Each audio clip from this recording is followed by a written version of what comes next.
रात को भी अभी भी वो जोर जोर से 1:30-2 बजे तक म्यूज़िक बजता रहता है। फिर हमको पुलिस को कंप्लेन करनी पड़ती है, तो पुलिस तो आ जाती है, मगर पुलिस के पीछे जो पीएमसी और एक्साइज वालों को जो काम करना है वो लोग वो नहीं करते हैं। रात के दिन यहाँ पे गाड़ियाँ लगी रहती हैं, लोग गाड़ी में बैठ के आज भी दारू पीते हैं। फ्राइडे सैटरडे आप देख लीजिए, यहाँ पे बोतल्स पड़ी होंगी। तो गवर्नमेंट को देखना चाहिए, yes revenue is important, but public safety भी तो गवर्नमेंट का काम है। पब्लिक की लाइफ को खेल के आप रेवेन्यू लेंगे, ये तो गलत है ना। सी रेवेन्यू लीजिए आप, कोई ऐसी पर्टिकुलर जगह रखिए, वहाँ पे पब्स एंड बार को जैसे मिल एरिया है वहाँ पे इन्होंने कन्वर्ट किया है, वहाँ पे खाली पब्स एंड बार रहेंगे, वहाँ लो ना रेवेन्यू, किसने मना किया है। पुलिस का भी एक दायरा है, राइट। वो लोग पी के रोड पे आएंगे तो ही पुलिस पकड़ेगी ना, पब के अंदर तो जाके नहीं पकड़ेगी। तो पब को इतने लाइसेंस क्यों दिए जा रहे हैं? उसका कुछ समय सीमा होनी चाहिए, उसकी कोई लिमिट होनी चाहिए। बरोबर 1 वर्षापूर्वी पुण्यातील कल्याणी नगरची हीच ती जागा आहे जिथे पोर्शेकारणी दोघांचा बळी घेतला। या 1 वर्षात पुण्याच्या नाईट लाईफमध्ये काही बदल झालाय का? झाला असेल तर तो सकारात्मक आहे की आणखी नकारात्मक? या 1 वर्षात या प्रकरणाचा खटला कुठपर्यंत पोहोचलाय आणि या 1 वर्षाचा इथल्या स्थानिक रहिवाशांचा अनुभव काय आहे? स्थानिकांचा अनुभव यासाठी महत्त्वाचा आहे की जेव्हा हे प्रकरण घडलं तेव्हा सुरुवातीला ते दडपण्याचा प्रयत्न झाला, मात्र या स्थानिकांच्या रेट्यामुळे, यांनी दाखवलेल्या सजगतेमुळे या प्रकरणाचा नव्याने तपास करण्याची गरज वाटली आणि त्यानंतर काय घडलं ते आपण पाहतो आहोत। अपघाताला कारणीभूत ठरलेल्या अल्पवयीन मुलाचे वडील अजूनही तुरुंगामध्ये आहेत। या मुलाच्या आईला काही दिवसांपूर्वी जामीन मिळालेला आहे। ससून रुग्णालयातील 2 डॉक्टर निलंबित झालेले आहेत। एवढंच नाही तर तेव्हापासून ते तुरुंगात आहेत आणि काही दिवसांपूर्वी त्यांची डॉक्टरकीची सनद रद्द करण्यात आली आहे। या अल्पवयीन मुलाच्या मित्राचे वडील देखील तुरुंगामध्ये आहेत आणि या प्रकरणामुळे पोलीस असतील, ससूनचं प्रशासन असेल, अनेक यंत्रणांचं पितळ उघडं पडलंय। मात्र पहिला जो प्रश्न आपण उपस्थित केला होता की इथल्या नागरिकांना काही बदलल्याचं जाणवतंय का? या 1 वर्षामध्ये खास करून रात्रीच्या वेळी इथे खूप मोठ्या प्रमाणात पब, बार, रेस्टॉरंट आहेत, खूप मोठी गर्दी असते, दारू पिऊन जे काही प्रकार घडतात त्यातलाच एक प्रकार म्हणजे पोर्शे ॲक्सिडेंट। यामध्ये काही बदल झालाय का?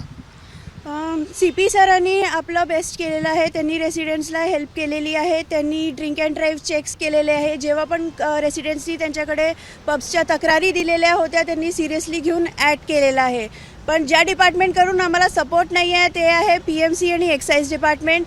ते रेव्हेन्यू असो किंवा त्यांचं जे पण काही असो, पण मला त्यांना एवढंच निवेदन करायचं आहे की पहिले रेसिडेंट्सची सेफ्टी ठेवा, मग रेव्हेन्यू बघा। रेसिडेन्शियल एरियामध्ये तुम्ही जास्तीत जास्त पबचे लायसन्स दिले तर इथल्या लोकांना नक्कीच त्रास होणार। तर प्लीज़, यानी ज़्यादा लाइसेंस दिए जा रहे हैं यहाँ पे। क्या हुआ है पिछले 1 साल में? इससे पहले जो बार, रेस्टोरेंट, वाइन शॉप जो थे वहाँ से कम हुए या और बढ़े? नहीं, मैं कहूँगा कि यहाँ पे कल्याण नगर में जो पहले बार्स एंड पब्स थे या वाइन शॉप्स थे उसमें डेफिनेटली वृद्धि हुई है। अराउंड 10 to 20 बड़े हैं, अराउंड 10 to 20% बड़े हैं यहाँ पे। एंड जो कि रेजिडेंस प्रीमाइसेस को उन्होंने कन्वर्ट करके कमर्शियल किया है। एंड वहाँ पे ये ड्रिंक एंड ड्राइव अपने ड्रिंक कर रहे हैं लोग, एंड वहाँ पे काफ़ी मात्रा में हुए हैं अभी, जो पहले नहीं था अभी काफ़ी मात्रा में हुआ है। तो सबको लग रहा है ऑर्डिनरी आदमी को कि पुलिस कुछ नहीं करी, पुलिस कुछ नहीं करी। पुलिस क्या करेगी? अगर आपने इतने लाइसेंस दे दिए हैं, जो पहले कम थे अभी बढ़ा दिया आपने, तो उतने आदमी पी के बाहर निकलेंगे ही। एंड जो लोग निकल रहे हैं वो देखिएगा हर किसी बार के बाहर कार पार्किंग कर रहे हैं, दैट मीन्स वो ड्रिंक करने के बाद वो ड्राइव करेंगे। तो पुलिस का बाद में आता है। पहला है कि प्रशासन ने उनको कैसे दिया परमिशन, वो कोई देख नहीं रहा है। सबको लग रहा है पुलिस कुछ नहीं कर रही है। पुलिस कैसे कर सकेगी कुछ भी? तो 1 साल पहले जो यहाँ पे हालात थे, खास करके सैटरडे संडे नाइट को, उसमें कुछ बदलाव हुआ है या फिर वैसे ही है? ज़्यादा कुछ बदलाव नहीं हुआ है, वैसे ही है। क्योंकि रात को भी अभी भी वो जोर जोर से 1:30-2 बजे तक म्यूज़िक बजता रहता है। फिर हमको पुलिस को कंप्लेन करनी पड़ती है, तो पुलिस तो आ जाती है, मगर पुलिस के पीछे जो PMC और एक्साइज वालों को जो काम करना है वो लोग वो नहीं करते हैं। वो उसकी ड्यूटी है PMC वालों की कि वो चेक करे कि रेसिडेंशियल एरियाज़ में उन लोग को परमिशन नहीं मिलनी चाहिए और वो उनको कम्युनिकेट करना चाहिए एक्साइज वालों को, तो वो नहीं देंगे। मगर ये कैसे हो रहा है वो हमको भी मालूम नहीं पड़ रहा है और इसीलिए हमको ट्रैफिक का बहुत प्रॉब्लम हो रहा है. तर कल्याणी नगर ची एकूण डेमोग्राफी आणि एकूण या ठिकाणचं कल्चर थोडंसं लक्षात घेण्याची गरज आहे. पुणे जेव्हा वाढलं तेव्हा बाहेरून येणारे लोक बऱ्यापैकी या ठिकाणी स्थायिक झाल्याने एक मेट्रोपॉलिटन लुक या सगळ्या परिसराला आला आणि त्यामुळं या ठिकाणी बऱ्यापैकी बार रेस्टॉरंट आपल्याला पाहायला मिळतात. जे जुनं पुणे आहे तर त्यापेक्षा एक वेगळ्या प्रकारचं कल्चर किंवा संस्कृती या ठिकाणी जी आहे ती उदयाला आली आणि त्यातून बरेच पब बार रेस्टॉरंट हे रहिवासी भागामध्ये रेसिडेन्शियल एरियाजमध्ये सुरू झाले कारण जो हे सगळे सुरू करतो त्याला त्या ठिकाणी कमी खर्च येतो. तर रेसिडेंशियल एरियाज में ये जो शुरू हो रहा है तो उससे क्या हो रहा है, आप जैसे लोगों को यहाँ पे क्या अनुभव हो रहा है इसकी वजह से? ट्रैफिक वायलेशन सबसे बड़ा, लाइक रात को 2-2:30 बजे हॉन्किंग होना, म्यूज़िक बजना. अपार्ट फ्रॉम दैट हमारे भी obviously we all have old age people, so the sleep is be they are deprived of sleep. Being a I would say school area also. If you are aware, this is a school. There is also a school, so this has to be have any stop. More early morning, all the children going to school. I cannot go walk alone because of too much littering on the road. This all is definitely affecting us a lot. This should have been an example. This case or whatever the incident should have set an example for the country that these violations should not be allowed. Yeah, you can see lots of youngsters standing outside these liquor shops and clubs. Honking chalta rehta hai, then they start screaming, they start calling each other. I mean, it's a disturbing night for all residents of Kalyani Nagar. पिछले एक साल में ये इतना बड़ा Porsche का हादसा हुआ, पूरे देश भर में इसकी चर्चा हुई, कई सारे लोग अभी भी जेल में हैं. उसके बाद भी ये चल रहा है यहाँ पे? नहीं चल रहा है.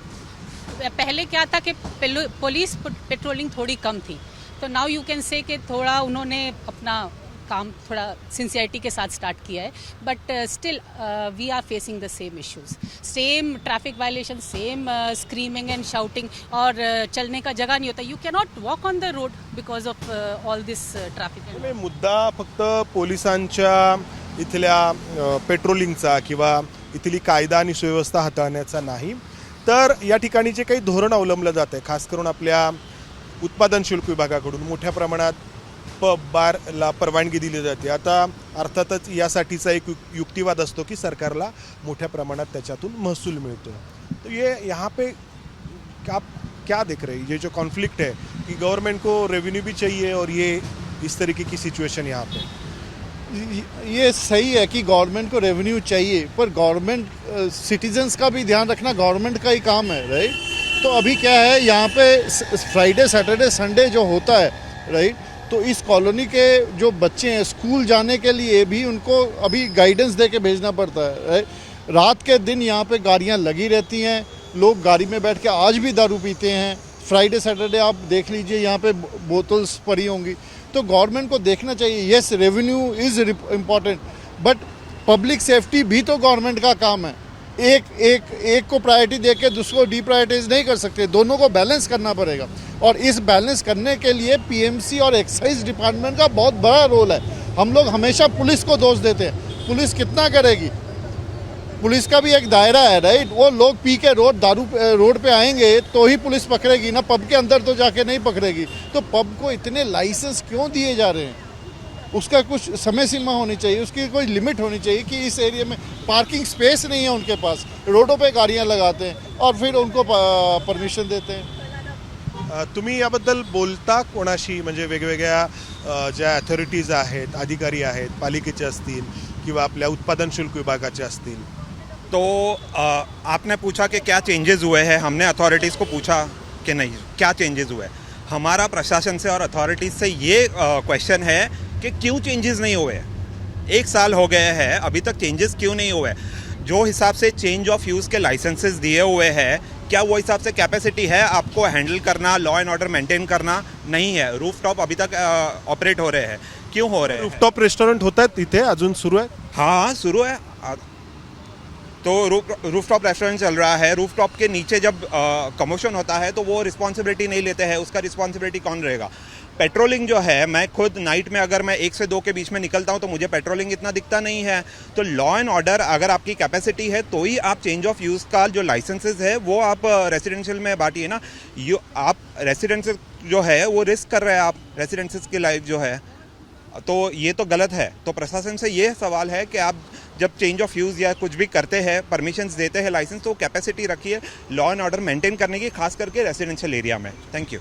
ये सब जो हुआ था, तो यहाँ पे एक जो कल्चर इवॉल्व हुआ था उसका एक उदाहरण था ये जो पोर्शे का एक्सीडेंट, जो देर रात तक पार्टियाँ चलना, दारू पी के जोर से गाड़ियाँ चलाना, तो वो जो है ना वो कल्चर की बात है। बाकी तो टेक्निकलिटी है, परमिशन कितनी दी है, कितनी होल्ड की है वगैरह, उसमें कुछ बदलाव हुआ है इस कल्चर में? बिल्कुल बदलाव नहीं हुआ है, मैं कहूँ कुछ बदलाव नहीं हुआ है। ऑन द कॉन्ट्री पोजीशन वर्स्ट हुई है पहले से, और आई थिंक सही एवरीबडी इज वेटिंग कि एक और इंसिडेंट हो जाए तब एक्शन लेंगे। ऐसा क्यों हो रहा है?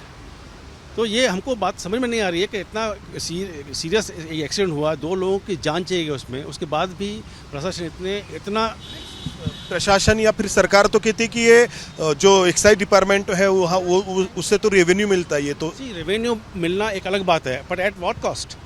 पब्लिक की लाइफ के खेल के आप रेवेन्यू लेंगे, ये तो गलत है ना। सी, रेवेन्यू लीजिए आप, कोई ऐसी पर्टिकुलर जगह रखिए, वहाँ पे पब्स एंड बार को जैसे मिल एरिया है वहाँ पे इन्होंने कन्वर्ट किया है, वहाँ पे खाली पब्स एंड बार रहेंगे, वहाँ लो ना आप रेवेन्यू। किसने मना किया है? किसने मना नहीं किया आपको? बट रेजिडेंशियल एरिया में ये नहीं होना चाहिए, बिकॉज ये हमारे को लाइफ थ्रेट है, हमारे लिए पब्लिक के लिए लाइफ थ्रेट है। तो इसके लिए कोई डेजिग्नेटेड प्लेस होना चाहिए जहाँ पे पब्स एंड बार खोलो, वहाँ खोलो। See, everybody has liberty to enjoy, let them enjoy, but at what cost? Second thing, मैं आपके थ्रू जो कस्टमर आ रहे हैं बाहर से रेस्टोरेंट में, उनसे ये रिक्वेस्ट करूँगा कि वो लोग जब भी आते हैं तो पब्लिक ट्रांसपोर्ट का यूज़ करें। तो जितना पब्लिक ट्रांसपोर्ट करेंगे पीने के बाद चलाने का, उतने एक्सीडेंट कम होने के चांसेस हैं। ये तो नहीं होणार, मुझे ये तो हम ये अपेक्षा कर सकते हैं, ये तो नहीं होगा। देखिए, पोर्शे कार का एक एक्सीडेंट हुआ, बहुत ही दुखद। क्या उसके बाद हम लोग हर अखबार में हर सैटरडे संडे एक एक्सीडेंट नहीं देख रहे? क्या हम एक डेथ नहीं देख रहे? ये drink and drive, hit and run रोज चल रहा है, एवरी डे। तो ये क्यों चल रहा है? ये इसलिए चल रहा है कि किसी के दिमाग में डर नहीं है, किसी को law of the land apply नहीं हो रहा है। अगर पोर्शे केस को फास्ट ट्रैक किया जाता, राइट, इस पर स्ट्रिक्ट एक्शन लिया जाता, गवर्नमेंट की सेंसिबिलिटी होती, तो हर वीकेंड पे हमको एक एक्सीडेंट नहीं दिखता, घर किसी का बर्बाद हुआ है नहीं दिखते। पर आज भी दिख रहे हैं, आगे भी होते रहेंगे, जब तक कि मेंटालिटी जो सरकार की है, जिन्होंने रूल्स एंड रेगुलेशन बनाने, उनकी मेंटालिटी नहीं चेंज होगी, ये सिस्टम नहीं चेंज करता। क्योंकि सिस्टम चेंज करने का जिम्मा उनका है, हम नीचे बैठ के चेंज नहीं कर सकते। पुण्यात दररोज एका दुसऱ्या अपघातामध्ये बळी जातो। शनिवार रविवारी पार्टी करून निघालेल्यांच्या अपघातांचं प्रमाण तर खूप मोठं आहे। हां, तर हे जे आहे ना, तर एखादी मोठी दुर्घटना घडल्यानंतर त्याकडे सगळ्यांचं लक्ष जातं, पण हे जे काही सायलेंट किलर कल्चर आहे, सायलेंट किलर कल्चर, एक मुझे कहना है गवर्नमेंट को कि हमने लाड़की बहन ये अभियान चलाया है, मगर वो लाड़की बहन के लिए हम सिक्योरिटी क्या दे रहे हैं? कुछ दे रहे हैं उसके लिए, सिक्योरिटी के लिए कुछ नहीं किया। हम पैसे के लिए, बाकी सब चीज़ों के लिए उसमें कर रहे हैं, उनको वो सुविधा। इतना सिक्योर महसूस नहीं करती यहाँ पे? सॉरी, आप यहाँ पे इतना सुरक्षित नहीं महसूस करते? नहीं महसूस नहीं करते। और हमारे बच्चे भी हैं जो टीनेजर्स, ग्रैंड डॉटर्स हैं हमारी, तो हम उनको अकेले कहीं पर भी भेज नहीं सकते, क्योंकि स्पेशली जो पैसे वाले हैं, उनके लड़के जो आजकल कर रहे हैं काम, even on the streets. Shastri यहाँ नगर पर होता है वैसा? हाँ, होता है। हम लोग ने देखा है यहाँ पर शास्त्री नगर में ही कि वो बड़े बाप का बेटा था, खुले में ऐसे चौक में दिन में सुसु करने खड़ा रह गया। ये सिक्योरिटी हम दे रहे हैं अपनी औरतों को, तो ये गवर्नमेंट को ये जो स्टेप हम बोल रहे हैं वो स्ट्रांगली लेना चाहिए। और जो लाड़की बहन है ना, उसको लाड़की रखना चाहिए। उसको हम लोग टॉर्चर करते हैं, ये टॉर्चर नहीं होना चाहिए। तर पोर्शे कार अपघात हे एक उदाहरण होतं। गेल्या काही वर्षांमध्ये या ठिकाणी जे एक पार्टी कल्चर इव्हॉल्व झालं, उदयास आलं एक, तर त्याचं प्रश्न आहे की यानंतर काय बदल झाला का? न्यायालयामधला खटला तो न्यायालयाच्या पद्धतीने सुरूच आहे, मात्र या सगळ्यांशी बोलल्यानंतर हे आपल्याला जाणवतंय की पोलिसांचं पेट्रोलिंग वाढलंय, मात्र जे धोरण या ठिकाणी असायला हवं असं या सगळ्यांचं म्हणणं आहे, ते धोरण पाहायला मिळत नाही आहे। अधिकाधिक रहिवासी भागांमध्ये बार, पब आणि रेस्टॉरंट्स उघडली जात आहेत आणि त्याचा त्रास इथल्या नागरिकांना होतो आहे आणि त्यामुळंच यातल्या एका व्यक्तीने भीती व्यक्त केली आहे की पुन्हा पोर्शे घडणार नाही हे कशावरून. कॅमेरामन अमोल गवळे समंदार गुंजारी, एबीपी माझा, पुणे. एबीपी माझा, उघडा डोळे बघा नीट.